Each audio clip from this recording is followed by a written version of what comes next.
தந்தி டிவியை உங்கள் cable TV ஆபரேட்டரிடம் இலவசமாக கேட்டு பெறுங்கள்.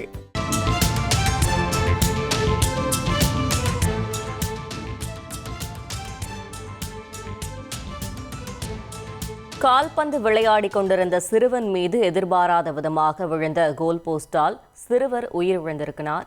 இது பற்றின மேலும் விவரங்களை செய்தியாளர் கார்த்திக் வழங்கிட கேட்கலாம். கார்த்திக், வணக்கம். இது தொடர்பான முழு விவரங்கள். வணக்கம். ஆவடி அடுத்த முத்தா புதுப்பேட்டை விமானப்படை குடியிருப்பை சேர்ந்தவர் ராஜேஷ். இவரது மகன் அட்விக் ஆவடி விமானப்படை பள்ளியில் 2ஆம் வகுப்பு பயின்று வந்தான். இந்த நிலையில் அட்விக் இந்திய விமானப்படை குடியிருப்பில் உள்ள மைதானத்துல கால்பந்து விளையாடி கொண்டு இருந்திருக்கான். அப்போது கால்பந்து இரும்பு கோல் போஸ்ட் எதிர்பாராத விதமாக சிறுவனின் தலை மீது விழுந்திருக்கிறது. இதில் தலையில் சிறுவன் பலத்த இரத்த காயமடைந்து மறைந்து விழுந்திருக்கான். இதையடுத்து அங்கிருந்தவர்கள் உடனடியாக சிறுவனை மீட்டு போரில் உள்ள தனியார் மருத்துவமனைக்கு அனுப்பி வைத்திருக்காங்க. அங்கு பரிசோதித்த மருத்துவர்கள் சிறுவன் ஏற்கனவே இறந்து விட்டதாக தெரிவித்திருக்காங்க.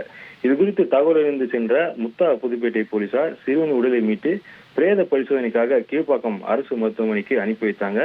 பின்னர் போலீசார் வழக்கு பதிவு செய்து இந்த சம்பவம் தொடர்பாக தீவிர விசாரணை மேற்கொண்டு வராங்க.